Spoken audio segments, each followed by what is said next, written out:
Telegram channels broadcast channel updates. You must select and deliver content, links, photographs, videos, and other updates to your Telegram channel. If you're a channel creator, changing your Telegram channel to public is simple. Hello everyone, welcome to Online Help Guide. Today in this video, I'm going to show you how to change private channel to public channel on Telegram. So without any further ado, let's get started. Open your Telegram on your device.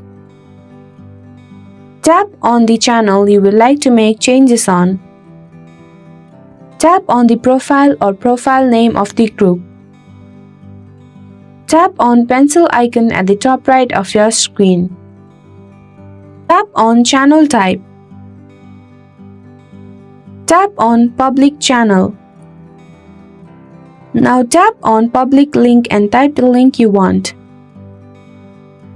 Tap on the tick icon at the top right of your screen.